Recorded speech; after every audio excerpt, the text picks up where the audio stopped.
ladies and gentlemen. Welcome to another episode of Psi Games Talk. Today we are with Dalia, and she's just been making waves through the Psi games and everything else. And then I have my co-host Tyler Stevens, right? So this is just going to be a great conversation. I'm looking really forward to it. I know Tyler is. I know Dalia is. We're just really excited because there's something that you may not know about Dalia, and that is that she rocked it at the Psi game. She blew it out of the park with her Mindsight, her extraocular vision. I mean, it's just absolutely fantastic. So without further ado, let's talk to Dalia. Dalia, your last name is Burgoin, right? That's right. All right. Dalia Burgoin, ladies and gentlemen. Hello. Hello there. Oh man, and Tyler, of course. Hey, Tyler, you gonna say hello or something? Okay. What's up? What's going on? What's up, Dalia? So Dalia, we have a lot to talk about, and one of the things that I really wanted to discuss with you is just your recap of the Psi games. Like, how did you feel being there? You and your daughter Lidu were there. We've worked together before, but the Psi games is the first event of its kind. Over 600 people that were there, and you did some amazing stuff. So what was your take? Tell me a little bit about it. Well, I thought the workshops were really, really exciting. Like, I thought the workshops were so exciting. And even before the actual competition started, I was just really fulfilled by just the first day alone. And a lot of exciting people there and a lot of things that we learned. Lidu was having the time of her life. And then the day of the competition, it was very exciting. It was a very, like, Lidu was able to stay still for so many hours. And I was just so surprised that she was able to stay still for it. And she already told me beforehand that I don't even know if I told you this, Hakim. So when I first saw the Psi games, saw advertisements for it, the very first time you even mentioned it, I remember asking Lidu, I said, Lidu, should we go to that? I'm thinking should we go as a spectator? And I said, Lidu, should we go to it or should I go to it? Should neither one of us go to it? And Lidu tells me, we're both going to be there and we're both going to be center stage. And I remember her saying that and I was like, oh, so we're actually going to be participating in it. And then I remember thinking, okay, well, I guess I'm going to wait for an invite then. And it was about a month later that you told me about Contact and Desert, and then you also brought up the Psi games. And so I remember thinking, this is nuts, and Lidu just has this, when something's on our path and something we're supposed to do, she will tell me that ahead of time. But yeah, so that's what she did with the Psi games. She said we would be center stage, and it totally happened. Wow, that's awesome. And so you guys felt welcome there, and you felt comfortable and everything, partially because you knew you were supposed to be there, but I'm assuming the environment a little bit as well. Yeah, it was the environment, the people, everybody was very excited for everything. A lot of people had already heard of me and Lidu before we got there, and it was just a very exciting time. And I remember when the Mindsight thing was going on, I happened to be the last one to go up. And I said, okay, a lot of people are kind of struggling with the Mindsight. This must be, I've already trained in scenarios like this, where I was in front of a crowd or in stressful situations, or the mask is like super, super tight. So I remember thinking, this is going to be easy, or at least I think I got this. And then when I got on stage and I had the mask on, I said, oh, yeah, I do got this. Okay, we're good. Because I was wondering, I'm like, I don't know, maybe it will, like maybe windows won't open. But no, it definitely did. So wow. As soon as I saw that the windows were up, I'm like, oh man, how are they going to react when they see this? Yeah. I think there needs to be some explanation about these windows. I know some people, they'll watch what you did and they say, oh, she keeps turning her head, and or she's she's scanning down underneath the visor or something of that nature. And obviously, I'm sure there are people out there who can cheat at this. And I mean, magicians have done it and stuff like that. But explain to us what's really happening. Because if people don't know what a window is, they see you move your head and they're automatically thinking that you're like somehow peeking around the side of it or something of that nature. So explain to us what's happening. I would love for any of those people to actually put on that mask and see if they can peek, because it's so funny to me when people think that. But so windows are these places around our head and everything where you can actually see. So you can have some here and some behind your head. And when you are actually working with a blind person, it's the same thing. They have windows in certain areas. And so what I always tell them, because I do train blind people, and what I always tell them, I said, this is not like having eyes where you can just move up, down, left, right. You have to actually move your head so your window goes into that area. And so so you'll see blind people who have no vision whatsoever doing the same exact thing. They're smiling and they're going like this. And it's just to move those windows in that area. Something interesting for me is when I was on stage and I was telling them about the windows and everything. Actually, after the first part of the competition, I went and sat down and everyone said, "Oh my gosh, the Phoenix was going crazy when you were up there." And I was like, "Really? That's so cool." And but I remember explaining the windows. And then afterwards, several people from the audience came up to me and they said they closed their eyes and they tried to look for windows like I explained. And they said for the first time in their life, they were able to see all the colors. And it was probably 6 or 7 people. At first, I thought this is a fluke person. It's one person saying it, but it was like 6 or 7 that said the same thing, that they were all able to do it at the same time as me, just by closing their eyes. And so I thought that was so exciting how transferable it is in a big crowd. Yeah. So there's a lot here to unpack that you just said. So many people may not know this about me, but my journey to creation of the Psi Games came as a part of me training in all of these modalities. And so, I trained very extensively in remote viewing and very extensively in Mindsight, or extraocular vision or intuitive sight or whatever people want to call it. And one of the things that I noticed was as I was going to different schools, each one had a different way of explaining what was happening. And the one that I feel like matches, there's 2 that I feel that I heard about the window in these 2 schools, but one that kind of like brings this out the most to me is that when you're not looking through your actual eye sockets, your eyes, then in this one school they were talking about, it's kind of like your higher self. It's like an outside or energetic version of yourself. And that version of yourself is trying to see, and it's looking through these pockets of that are like almost like if you were to have a fence and you can't see through the fence, but there's a little hole over here. So if you're looking at the hole over there to your right, you actually have to turn your head to look to the right, which is this hole. And this is like a metaphorical almost hole where it's not like a hole in the fence or a hole in your mask, but the way your perception opens up, it gives you this, lack of a better term, like you said, or a word is window. It gives you this opening.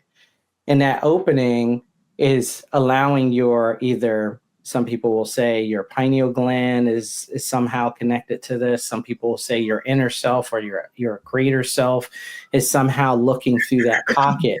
And that's what's allowing you to see. And then your physical body is just kind of working and moving in that because everything is all linked, so even though you're here, you're still, and it's almost like, when a person feels nervous a certain way and they want to shy away from something, even though it's not on their right, they'll still make a certain body language to show that because everything's all connected. So they might feel a certain way that makes their body take a certain shape, that makes their face take a certain shape, because all of this stuff is working together. And so that's what I feel like I see going on when I look at a person who's doing that and when that has happened to me.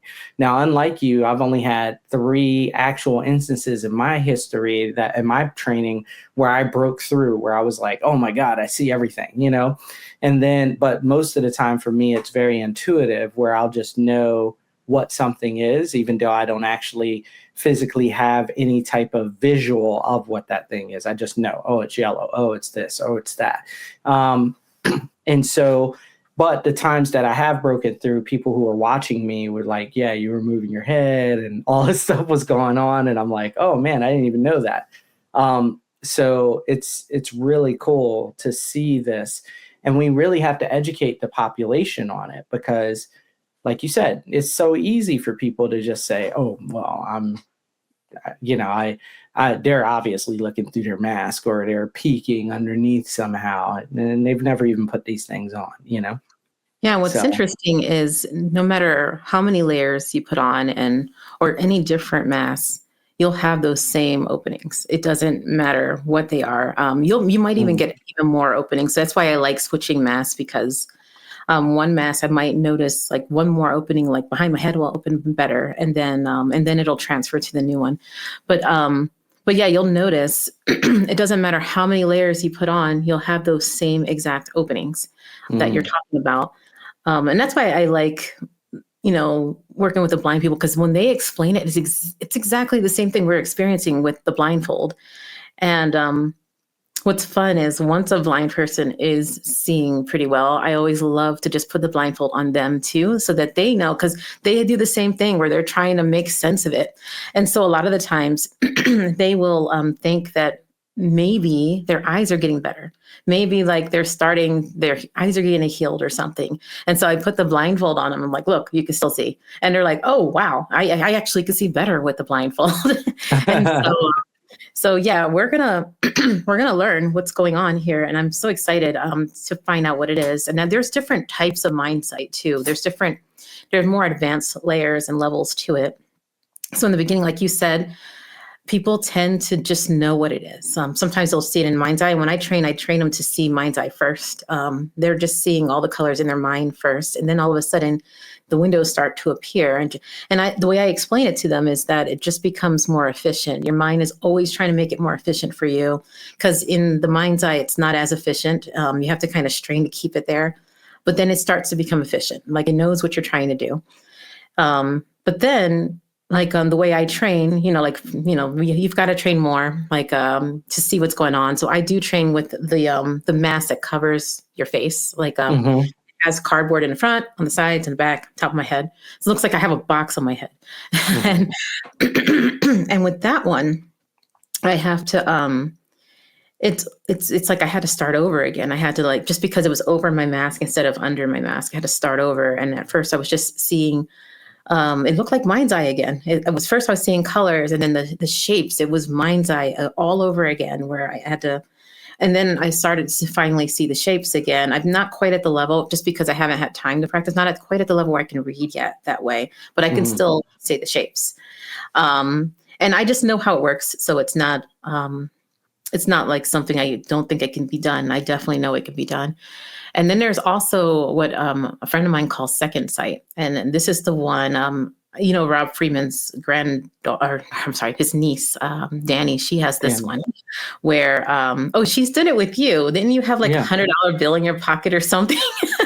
Yeah, so Danny has that ability where you have to be a baller. It wasn't no $100 bill,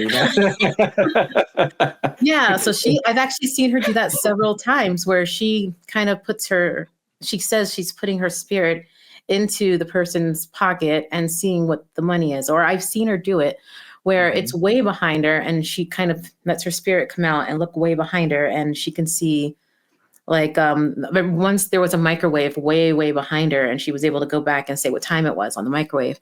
And so that's another layer. So we all have there's all these different ways we can do this. It's pretty amazing.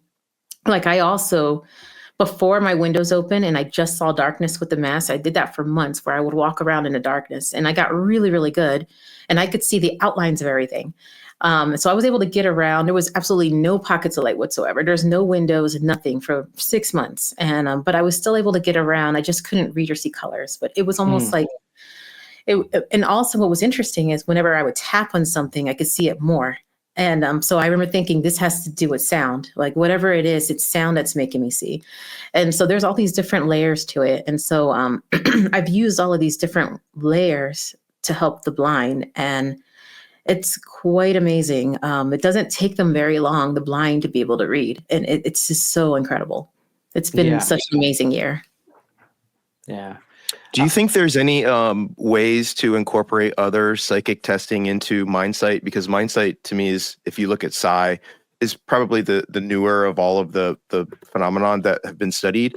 But for example, like remote viewing, would you be able to, if it was like in a certain proximity, or do you see like if the envelope was physically near you, would you be able to kind of do a better submission? Because here's the thing about Mindsight that I have questions about too, is you talk about blindfolds and things that are preventing you very close to you. But what if it was what was preventing you was the envelope, that's 10 feet away from you? Do you see that as similar or different? I do think that's still kind of Mindsight. But for me, you always have to train to that level. So the first thing, like anything that's a little bit harder, you have to train and overcome it again. And so, there is the kind of Mindsight that's kind of like what Danny does, where she's seeing something that's not in her field of vision, and she's able to go inside and see it. But yeah, you can definitely do that with Mindsight. I don't consider that remote viewing. To me, they're all so similar. But to me, remote viewing is a little different because it can take you to a place that's in the past or in the future, or you're going into an image of something that's happened before, and or going to a place, versus a Mindsight's usually like right around you, and you're kind of using your spirit to just see around you in an accurate way. So there's like it's a little different, but I do think if you're good at Mindsight, you'll be pretty good at remote viewing too, and vice versa. Yeah, I think it's this understanding of possibilities and getting people to open up to the different possibilities of what's going on. So like you said, there's a very similar mechanism, because when I've done remote viewing, and sometimes I do, like I said, I do an intuitive Mindsight, they feel very similar. It's just one I'm non-local and the other one I'm local. So there's this non-local perception, meaning I can go out there somewhere and find an object or a place and then describe it, whether that be in the current, the future, or the past. And then there's this kind of local intuitive awareness that I also can gain and glean information about my immediate surroundings.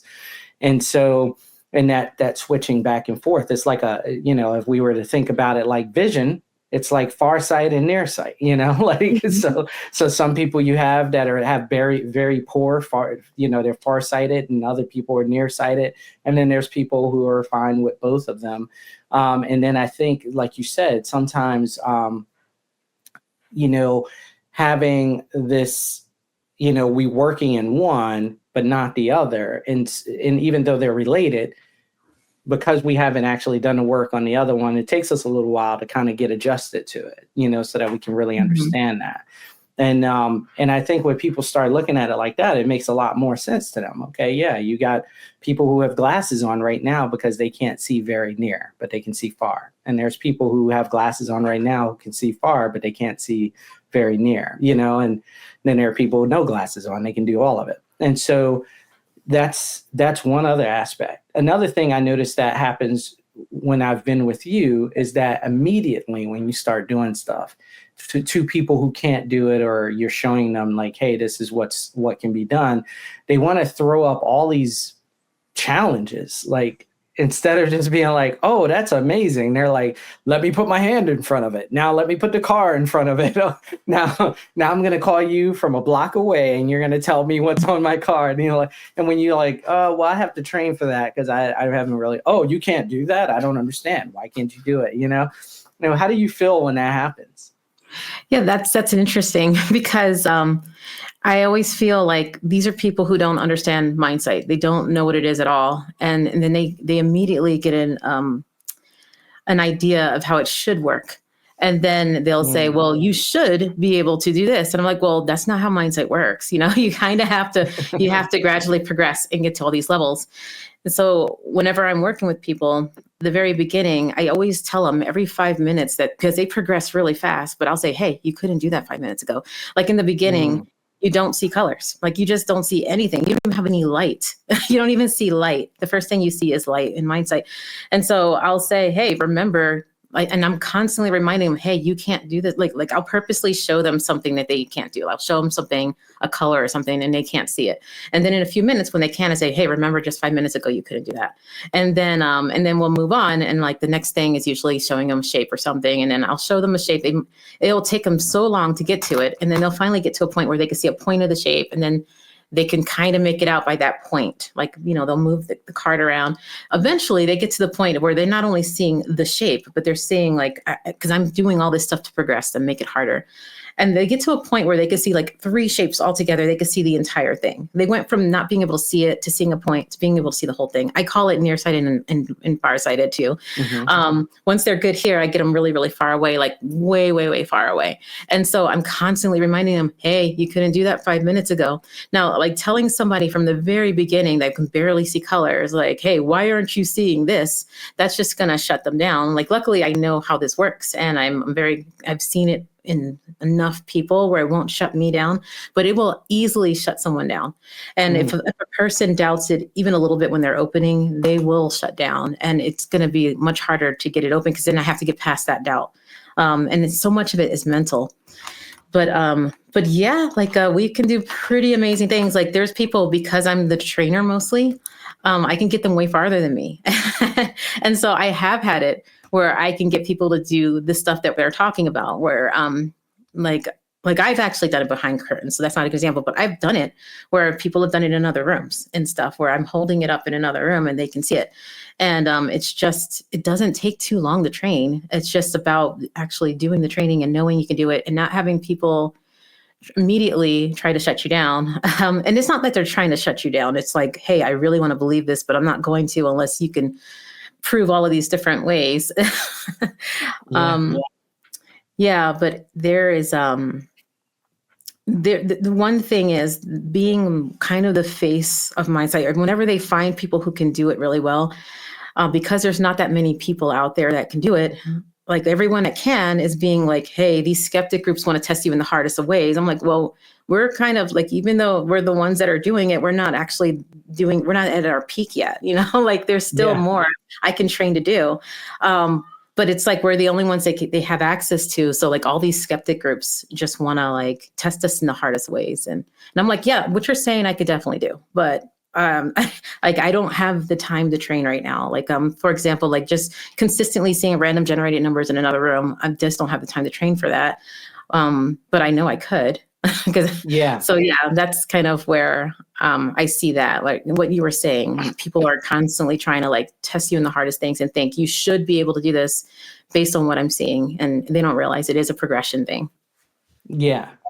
And that's really tough. It's tough to be on the forefront of anything. Because like you said, people have these ideas, and that's why it's very important, I think, for people to try to do this. If you want to be a researcher, that's great in this particular field, but it would be lovely for you to actually go out and try to learn how to do it a little bit, because then you have a better appreciation and understanding of how hard it can be and how it needs to take this. And we don't do this in any other arena, especially because we have so many people who have gone through these arenas. I always use an example of basketball. The minute somebody makes their first shot or first 10 shots, then we don't automatically say, okay, now we're going to have you at the 3-point line. And then we're going to have like this guy try to like take the ball from you. And then, and then you're going to have to run back and forth really fast and do it again. No, we gradually build to that. And people understand that makes sense, that, just because I've made one 3-point shot or several in a row doesn't necessarily mean that I'm going to be an NBA star tomorrow.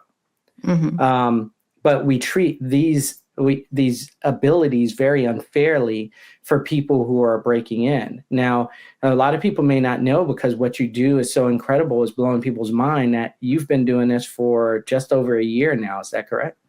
Yeah, the point where I'm actually seeing visually has just been a year for me. I have been able to do with the blindfold and knowing what it is without touching, or I'm sorry. Yeah, I've been able to not see it, but know what it is for a while. But actually seeing it, that's only been a year or so. But like what you were saying, it's very similar. Like, my daughter with her communication and telepathy and everything. It's very similar to that, where they see that Lilu can say some phrases. And it's been a hard, long journey of progression to get her to even be able to say anything. And so when they see her on the letterboard, they're like, how is she a non-speaker? Because she could say those phrases. And nobody doubts her telepathy, but they always say, why is she making her do the letterboard instead of letting her talk? Talking should be easier. And I'm like, no, talking is way, way harder for Lilu.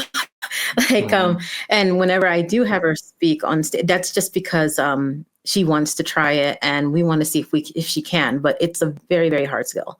And but yeah, like it's the same thing, where to get Lilu where she is, even her spelling on the board, all of that is extremely hard, and we've had to do a lot of progression, and we're still progressing. And what she does on stage is nowhere near what she could do like normally. I only make sure whatever we do on stage is something she can do consistently in front of an audience, in front of stress. But what we do with the scientists and is totally different. It's way more impressive. And that's gonna blow people's minds when that comes out. So Yeah, and then of course people are gonna call a scientist quacky and say that it's not real and all of this stuff, even though, and continue that path, because people just need to disbelieve. Yeah, I Some always people say, need to just disbelieve. yeah, I always say there's a threshold of beliefs, and a lot of people like to say, "Oh, only certain like backgrounds, like certain like religions, or have this threshold." And I'm like, no, it's everyone. Everyone has a threshold of beliefs where they don't even want to look at your evidence because it's just too ridiculous, and they were not willing to look at evidence. And so, the same thing is very right now. It's the scientific community that is the what people are willing to believe. And unless, and it's funny because they don't even need to see the evidence themselves. As long as a scientist said it, they're willing to believe it. And so this is why my daughter, especially, she says this is what we need to do. We need to go through the science route, because that's the only way people are really going to accept it in today's society. That's the language of truth of people. And what scientists need is not that hard. It's really easy, especially for the telepathy. All they need to do is see her transferring, getting a thought from me from across the room. That's not hard at all for Lilu. So that stuff is going to be easily proven. The telepathy is going to be easily proven. With the Mindsight, yeah, I'm still haven't done the actual laboratory settings, but what they're going to do is just put some cameras in the eyes, just make sure there's no photons getting in. It's super easy. Like, that's easy to test. And then also they want to test with that thing that I already train with, which I can already do. So it's it's more about, these are the kind of people I like working with, where they're just seeing a phenomenon happen and they're trying to discover what's going on versus trying to see if it is going on. And whenever people are trying to just prove whether it is going, I'm like, are we still on that? Are we really still questioning if it's happening? I'm like, it's so surprising to me. Yeah. I wanted to know if you could maybe go a little bit more, because you've talked a couple of times about precognitive events, which I find very fascinating. Have you had an increase of like precognitive events between you and Lilu, or just you've had more precognitive events maybe? But could you maybe explain that too? Yeah, my daughter, her precognition has been very, very accurate. Whenever she says it, I just know what's going to happen, and I prepare for it. For example, after the Psi Games, she told me I was going to see a friend of mine again in December. And she goes, don't worry, you're going to be back around this area in December. And she told me this, and I was like, really? I was like, oh, okay. And then like a week later, I was invited to go back in that area in December. It was just like, it wasn't even a full week that I got that invite. But I remember when she first told me, I said, when is that going to happen? When we were doing some scientific tests, they did capture a little bit of precog on, I don't know it was kind of on accident, but they were able to capture Sun when she knew what the word was before or at least some of the letters. She knew what they were before I actually rolled the dice and everything. So that was pretty cool. And one of my friends, well, I can't say this one. That one's, she had an amazing precognition with one of my friends. I can't say. That seemed impossible, but it happened. And I'm trying to think of another one. So my husband actually had an event where he was going to try and be a vendor at this trade show. It was just last night. And he was really nervous that no one was going to show up. He was just so nervous about everything. So he's like, well, just ask Lily what's going to happen. And I was like, okay, fine. And so Lily said, not only was there going to be a line at the door at 11 a.m., all of the vendors would be full. Like they would get all the vendors they needed and more. And they did. And she said all the vendor tables were going to be profitable. They were. And she said that after this event, they were going to want to do it again. This is going to be the first of its kind. It's going to happen all the time. And so this was just yesterday. All of it came true. And afterwards, they kept saying, this is the first of its kind. We're going to do it again and again. And so it's like when she says it, it's like you can just be confident that it's going to happen. Wow. Well, ask her about the Psi Games when you get it. Yeah, we're going bigger next year. Yeah, she actually, because we're doing that event in San Diego, and Lilu, while we were there, so Susan Ross was at the Psi Games, and she was talking about this event, and Lilu was there, and we were talking to Susan, and I said, Lilu, how's this event going to be? Like, and then Lilu does this thing where she kind of channels into that timeline or whatever she calls it. I don't know what she's doing, but you can tell she's channeling, and she comes back and she goes, it's going to be good. And she was just telling us like, it's going to be great and it's going to go well. And I was like, okay, good. Then I'm going to drop any kind of worries about it. Then it's just going to go great. And so the entire event she was talking about, not just her and me. So the entire event's going to go really, really well. And so, because I think Susan might have been like a little concerned about it at first, but when Lilu said it, I'm like, you don't have to worry. Lilu said it's going to be fine. Like, it's going to be fine. She went into that timeline and she saw what's going to happen. We're all good. So yeah, like, excuse me. Yeah. So like, so the precognition, it is fun. I haven't really been training her on it very much. And when I say training, I mean training her on communicating. Like, so Lilu's telepathy and her precog it's really good. It's just the communication part that I'm training her on and trying to get her to say it out loud a little bit more. But she has been able to even get there. So it's just all progression and these abilities. There's something that you said earlier, Hakim, that I totally agree with. That these abilities, a lot of people have this limiting belief. There's a lot of limiting beliefs out there, even in our community. Like for one, they think it's easier for children. And I'm going to challenge that one and say that's a limiting belief. And that's why you have a hard time doing it, because you think you need to be a child. But another limiting belief is that psychic ability is way out here and this is where we are. And you have to train and struggle. And you have to meditate and you have to do all of this stuff and be in the right state in order to access those abilities. And so I want to challenge that and say, no, you can actually have these abilities the same way as your other senses, like the same as hearing and smelling and tasting. You can access it that quickly. You don't have to be in this meditative state. You don't have to be, I've had a lot of people tell me they're surprised that I'm not like a vegan and stuff. And I'm not meditating 5 hours a day, although I do meditate a lot, but I'm like, no, you don't have to do any of that. Like none of it. All of that is a belief that's going to make it seem harder for you to obtain the ability. And in reality, it's an ability you already have. You're just not utilizing it very much. And so yeah, these are all things that you can just do just as easily as hearing and smelling and tasting. Yeah, Go ahead. I was just about to say, I love that you brought that up because I think that's a huge thing people need to understand and they need to hear. As I have been traveling in these different circles, everybody has a way that they believe things need to be done. And some people have researched this and they have certain research that backs up their way. Well, we did the research and we came up with this understanding and this is the way it should work. But what we forget is that it almost creates this barrier where then if anybody else gets there any other way, it can't be true. And that's not the case with anything else in this freaking world.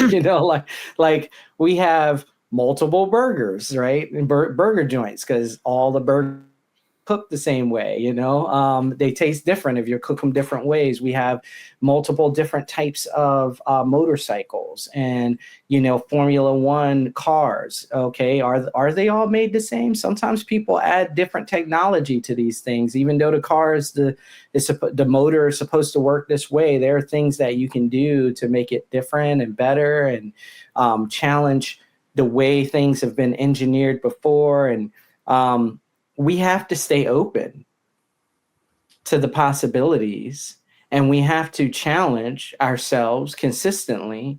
And that's what we've seen consistently, is that there are always people who maintain that this is the only thing that's true, or this is the only way that something can be done.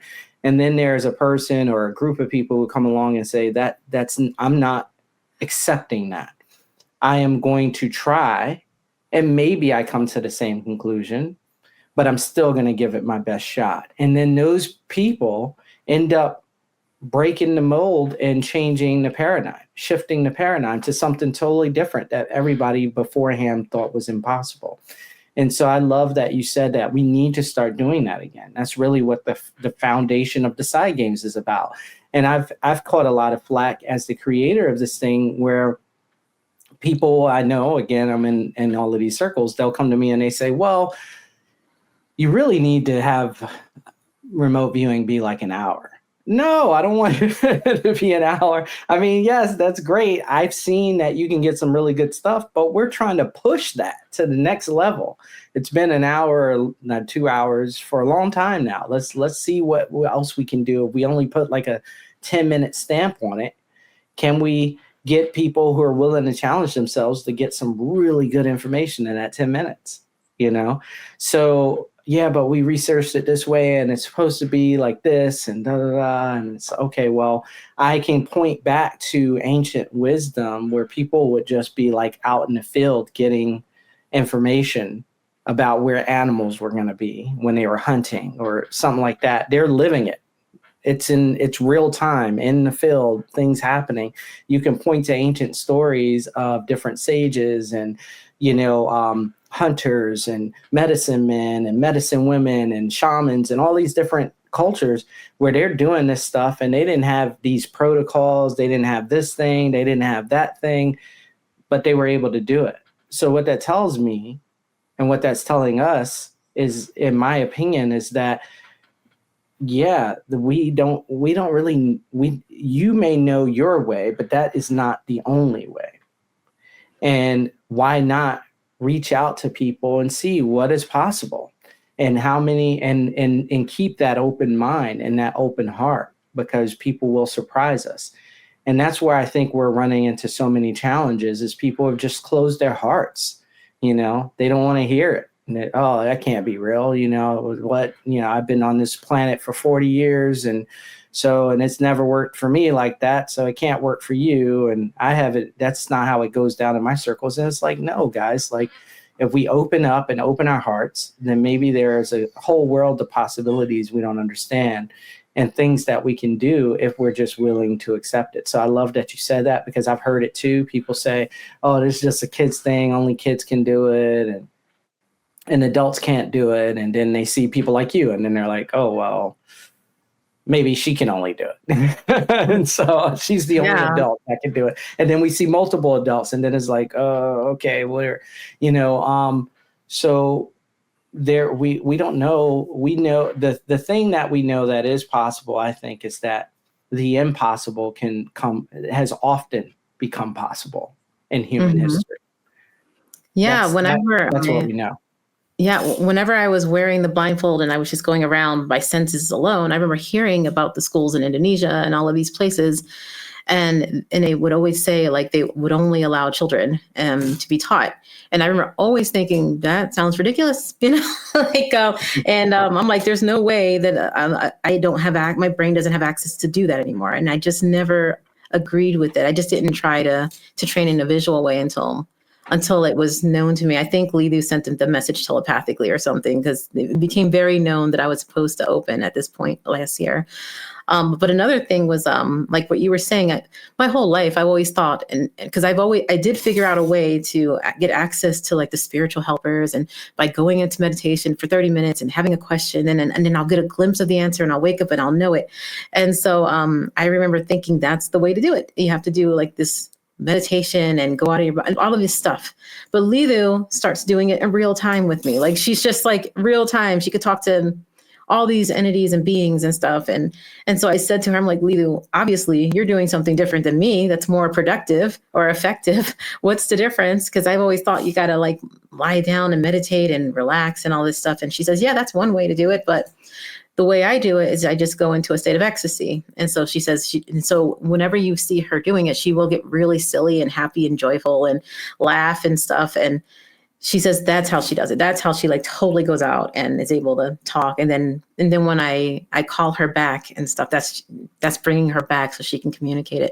But the whole point is, yeah, she showed me like, hey, there is a way to do it in real time that's more effective, and it's different than what you've always thought. And I was able to just kind of go with that. I've never really, because I never really tried it her way as much. I only did it once, and it didn't work too. But yeah, like it's that idea that where our ideas are going to challenge, and lots of old schools, there's lots of underground schools and different ways of people believe that something has to be done, and even that'll get challenged, and we'll find different ways. And a lot of people are not going to like that in any field. They're being told that what they always thought was true is not, it's not the only way. So that could be a challenge for some people. Yeah. We definitely need to get more people skilled in this, and it's happening now. So that we can have more of a pool for these folks. The skeptics, though, I'm not really as concerned. Some of these more skeptical groups, and I've said this before, because I believe we all have psychic potentials, and so you could be so skeptic that you could be shutting down somebody else's abilities, and then thinking, oh, they can't do it, because you don't believe that they can do it. And if it's a multitude of you guys, and if you look at different cultures, they've all had this thing of like almost sometimes in a more negative sense, psychic attacks where, groups of people can kind of psychically come at you, and you have to be prepared for that. And there's ways to protect yourself, and there's whole books written on that topic. So it's not unique to something that I understand, but so I find that really interesting in its own dynamic, is that you got these people who may not believe in psychic abilities, but it might be their own direct psychic ability that's actually keeping them from finding the thing that like as we go out in the day and we say, hey, I would like to bring positive people into my life, or I'd like to bring these positive experience, or I set my intention to bring forth revenue or money into my life, or this person, or the love of my life. And you find that person. It's also people who could be like, I would like to not find people who can do mindsight. But I'm going to test them, because I don't believe it. I want to prove it wrong. And so their intent is actually creating that environment for them. Yeah, there's actually been studies on that. I wish I remember the actual institute that did this, but there was this one study where they were seeing there's the average of what a person is able to guess. And if the people believe that they were able to intuitively get them, the amount of times that they got it was much higher usually. And this is just average people. This is not people who are psychics or anything. So if they believe that they do have intuitive abilities, most people were able to do it above average, like knowing, I can't remember, I think it was shapes or something. But if they believed that they couldn't do it, they were very, they were under average, but they were like incredibly under average, where it didn't even make sense. It was scientifically, they were proving that their belief was making it happen. So the people who didn't believe they had the ability were under average, like on consistently. And then the ones that did believe it, they were above average. But so nobody was really at the average. So yeah, so the people who didn't believe were also proving the whole phenomenon themselves. Yeah. Tyler, you were talking about, and we talked about Psy missing, right? Yeah. So can you tell us a little bit about that? Well, yeah, Psi missing is basically if you are trying to do well at psychic testing and you're trying to go 20, let's say a telepathic test with Zener cards and you're trying to get all of them correct, you actually do the opposite. You get 0 out of 20, which at the same time could be almost direct avoidance. So if you were skeptical or you were not confident in your abilities, and that itself could be a psychic ability into yourself. So that Psi missing is consistently doing bad, could be a statistically significant in itself. Yeah, which is funny. because there's a statistical significant or a statistical number that you should be able to hit. Like it's very rare for you to get just 0. Like statistically, you should probably get, like, if I give you 10, you might get 2. Statistically, and then that means, but it's not significant for you being able to have Psi. But then if you're just getting 0, 0, 0, then that also is an anomaly, and so Yeah. therefore you're actually, there's something else going on there too. That's statistically significant, but in the opposite direction. And so therefore, they have to call it. And people, there's a huge wealth of this information out there, but people don't know anything about it. They're just like, person's got to be peeking down their nose, and they don't do any homework. They just make these comments. Well, even like the sheep goat, where are people who would be testing, it affects who is, if somebody is testing you is positive thinking about Psi, or they're very skeptical, or a debunker that's testing it, that could affect the test itself. So there's little things and factors that what I wanted to ask Dalia is, what I found interesting is that you were saying that regardless of age, if kids can do, because I think, you would think that kids do well and it's sort of almost maybe conditioned out of them. But what do you see as like the biggest factor in someone improving their Psi ability?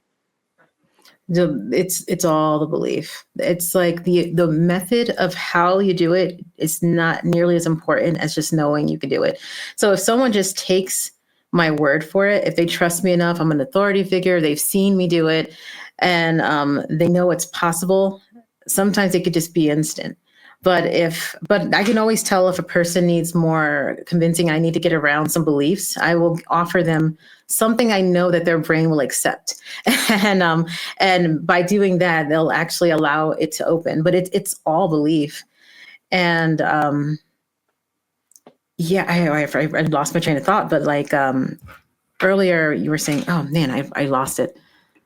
Yeah, like the belief factor is a really big thing. It's funny too, because I can tell someone, hey, because if they're struggling, I say, hey, this is going to happen. And if they trust me as a authority figure, like a kid normally would, it will happen. So I can actually, like, let's say, for example, they only have a window in an inconvenient spot. Let's say they have a window here and nobody likes that one because it does feel like cheating, even though you can prove it as many times as you want that you can cover all of this, you can tape all of this and still see down here, but people don't like it. So I purposely get them to have windows up here.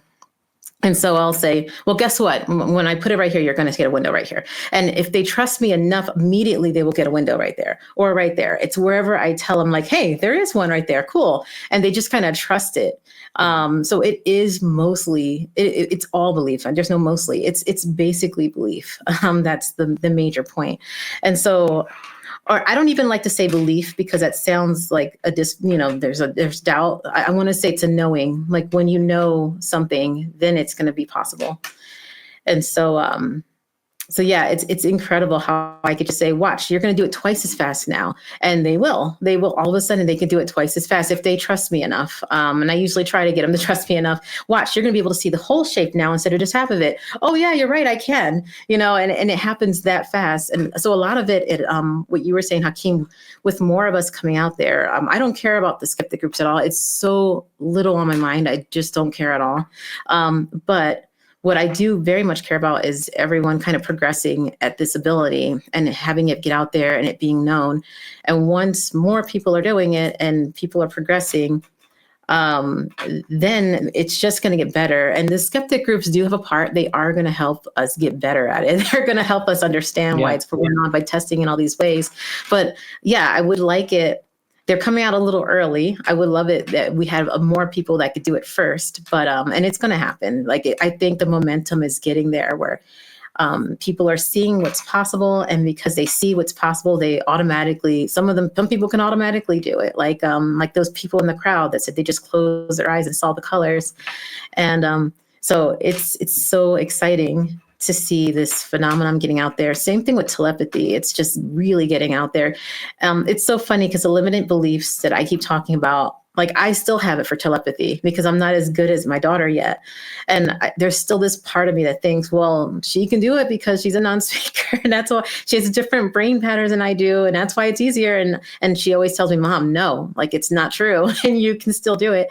And I've noticed, I did, in fact, on the flight home from the Psi Games, I said, Lilu, okay, I'm going to let you send me the message and I'll spell it out. And I remember I got a whole bunch in a row and I was like, whoa, okay, we're going to stop. I don't want to like mess it up. I got like 5 in a row. I got it right. And then about a week later, I tried it again. I said, Lilu, let's do it again. And I was doing it like her. I was just spelling it. And I said, wait a minute, I can actually speak. Let me just say the word. And I did. And I was like, oh my gosh. And then I said, no, you've got to be just telling me I'm getting it right. Write it down first. And, so I was doing the skeptical stuff too. And so she did. She wrote it down a few times, hit it, and then I would just know the word. And I was like, let me see it. And you see me on video, like, what? And so it's just kind of nuts. And it's only because I saw what's possible through her and through others. And so that's going to start spreading like crazy too. Yeah. There's just there's this thing we humans have where as soon as we see something, we have the mirror neurons or something, we immediately know we can do it. And then I think the reason we don't do a lot of stuff is because we don't think that it's not that we don't think we can. It's more like we don't even think to try because it never even crosses our mind to even attempt something like that. And so once we see it, we're like, oh, well, let me attempt it. And so a lot of people who just attempt it are going to be able to do it like quickly. Yeah. I own 2 martial arts schools, and one of the things that I see that happens quite often in this is that I'll have a 38-year-old, and this is actually a true story, come in and be like, I can't do that. I'm too old. I can't do martial arts. Like my knee hurts. And I just signed up and 2 of my long-term students. And then I just signed up a new gentleman 2 months ago. He's 70 years old. The other guy, the other two of my long-term, one guy's been training with me for 10 years. He is now 68 years old. So he started when he was 58 or something like that. 58. So it's like, and then I got another guy who's fewer years, but he's 63. So then you got this 38-year-old that comes in and says, I got a bum knee. I can't do martial arts. I have these 3 gentlemen now. They've had like back surgeries, knee surgeries, ankle surgeries. They're like, they're like, hey man, I got to take my ginger and my garlic and all that stuff before I come to class to like help with inflammation. I got to take my Motrin and the doctor gave me this just so I can get in here. But they come literally every week. They're the most consistent that I have. And then we work around them. And so what's the difference between the 38-year-old and the 70-year-old? The 70-year-old is like, yeah, I got problems, but I'm going to come here and do it because I want to do it and I love it and I like it and I'm going to find a way.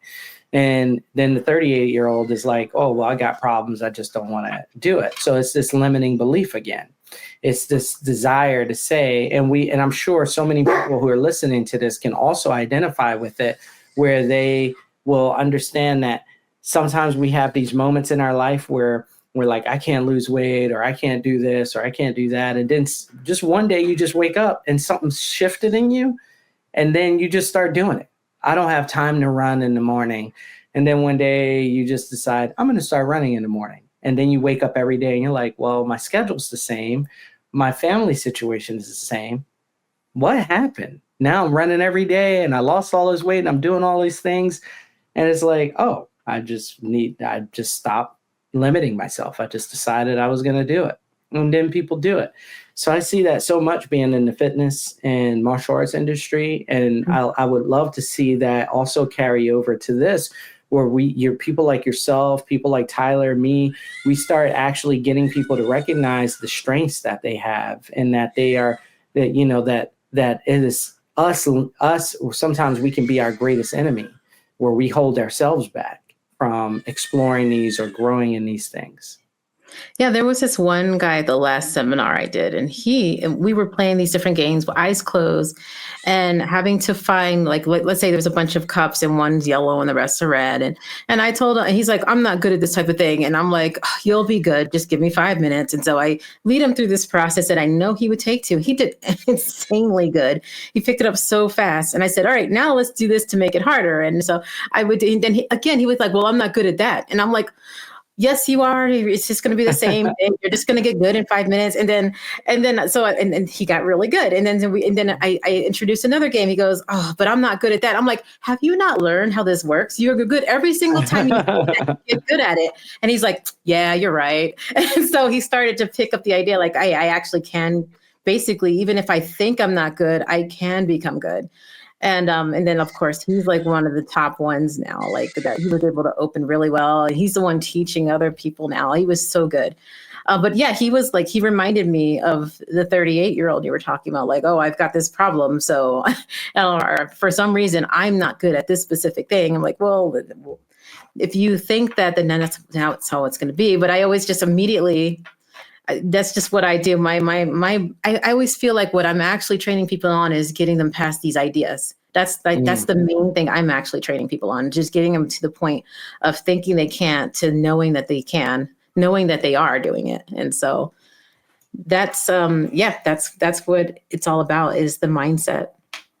And I do think it's going to help in all areas of life. Like you said, it'll help you with every area when you realize, hey, if my mindset made it so I can see through things that are impossible, how many times in my life did I stop myself from a belief? Like, did I think, oh, I couldn't open this business because of all these reasons? And it was really just your belief that stopped you, and there was nothing else. And so it really does carry over into other areas of your life. Yeah, like all of our senses, the ones that we use on a regular basis.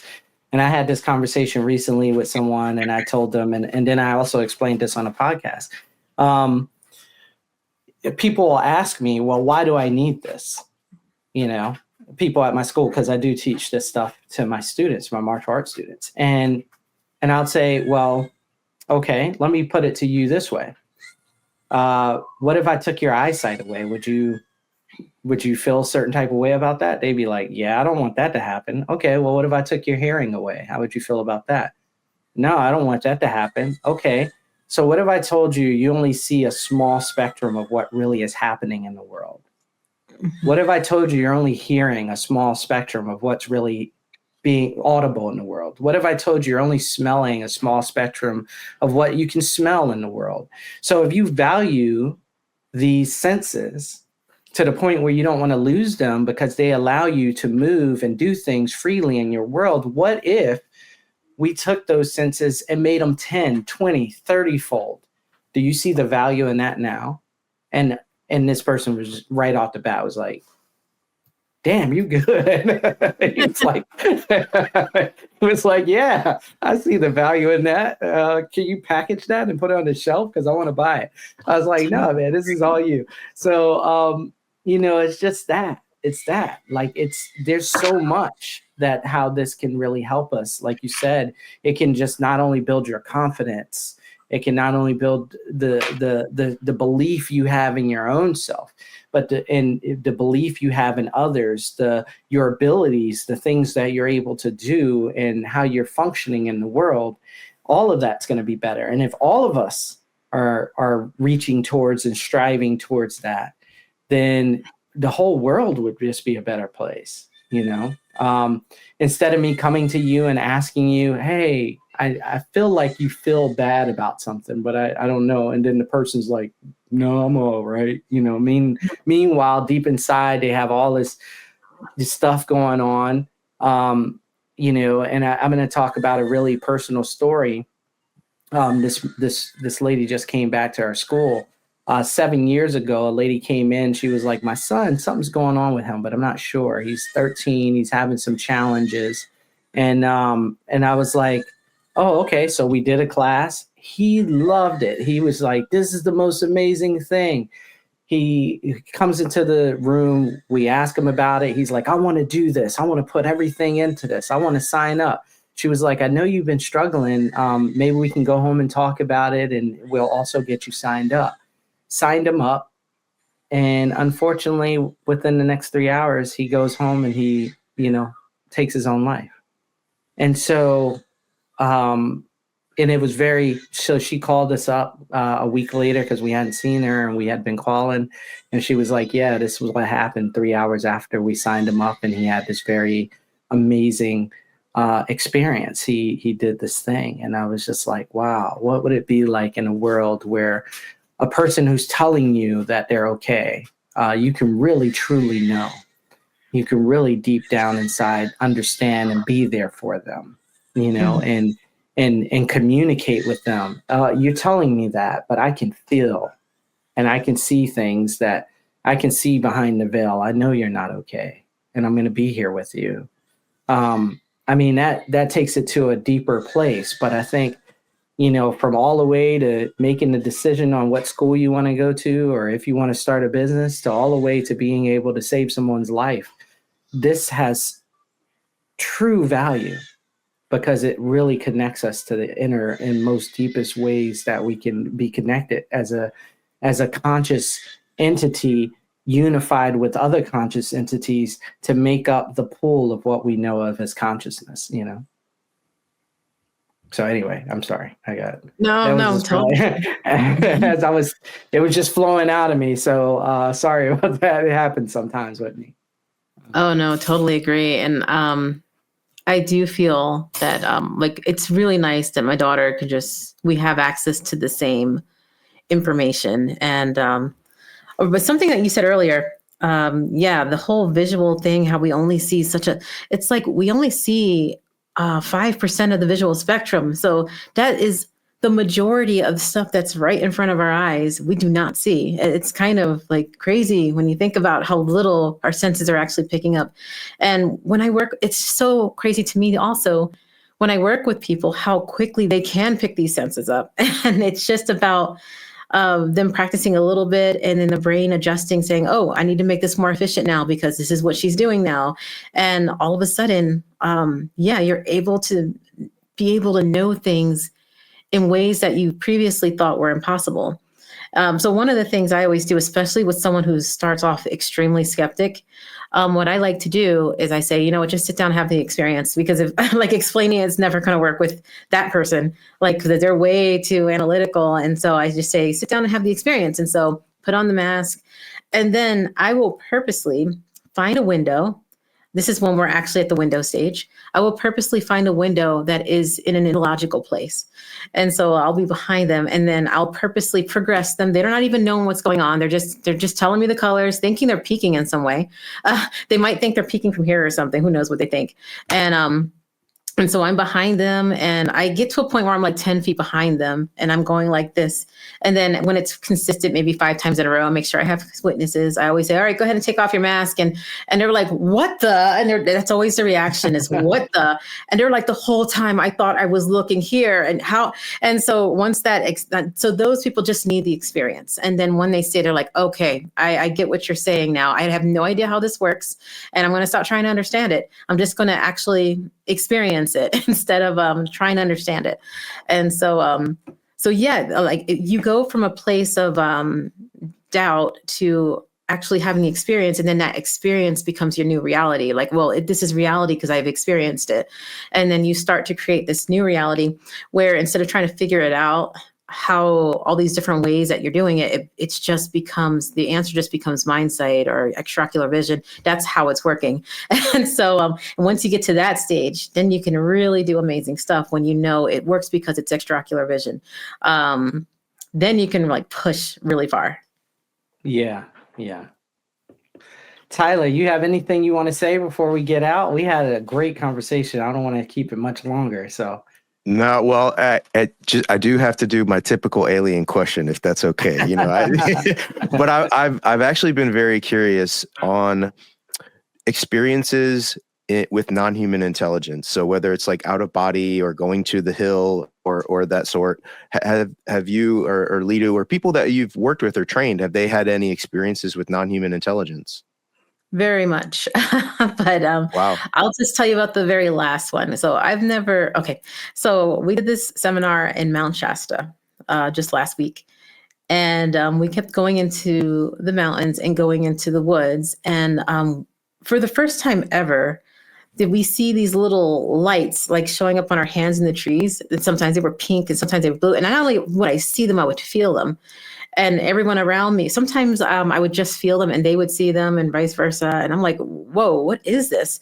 And then we saw these things that look like, oh, there was just so much that happened. We saw these like things that look like humanoids walking, like these ghostly like things walking in the woods. And I was like, this is nuts. I have no idea what's going on, but this is crazy. I'm just going to keep watching. And then I could hear music. There was this one point when a friend of mine, we were standing and we were in a group and it was that night and we were standing and both of us got pulled out of our body.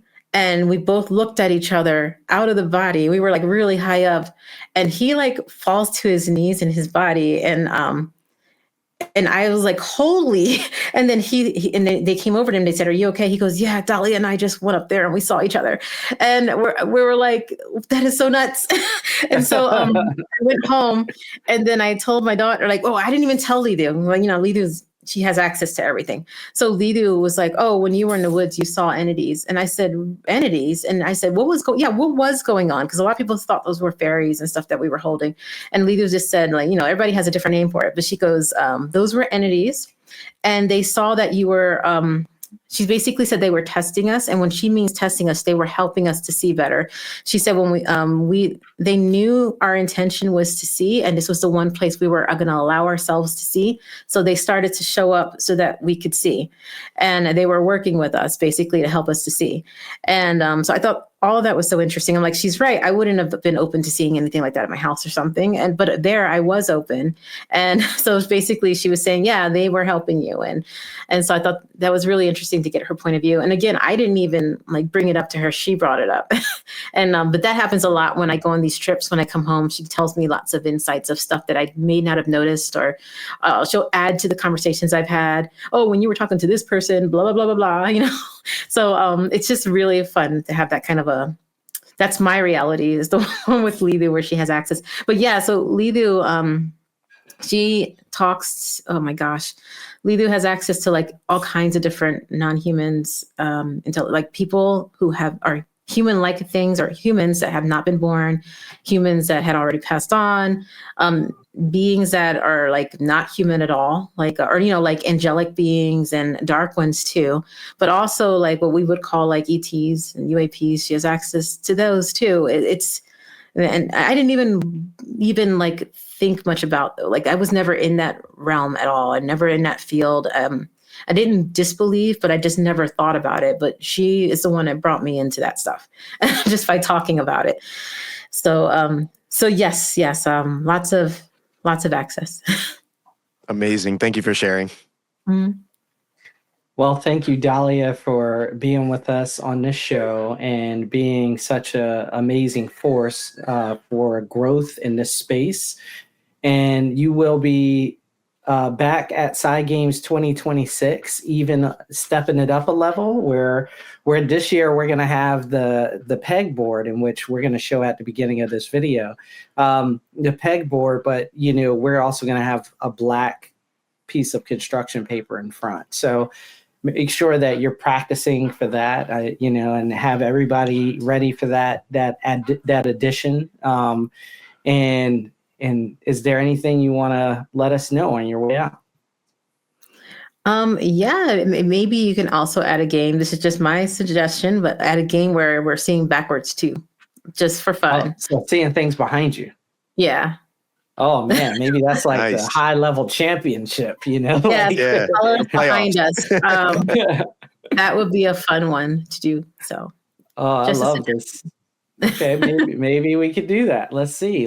Maybe we'll do that as a demo, before or after. That way we're slowly still getting people who are just breaking into this and they may not be super on that level yet. But I love you're suggesting that though, because most people will be like, well, why don't they do it behind them? And well, she's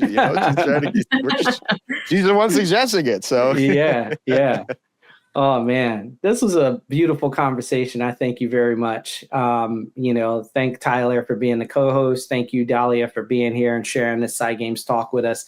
As you guys heard it, Dalia is going to be at the Psi Games 2026, and she's going to be a part of a bunch of different things coming up, in the near future, different shows, different talks. So keep an eye out for her. She's a rising star, but as you heard her very clearly say, even though she is rising and learning these abilities, she's not wanting to do it alone. She wants all of us to come with her. She's raising us all up together. And that's the work of her as a beautiful soul in this world and what we're all trying to do together, especially here at the Psi Games. And so stay tuned with us. Make sure you hit the subscribe button and hit the little notification button so that you know when we have things coming out. And until next time, my friends.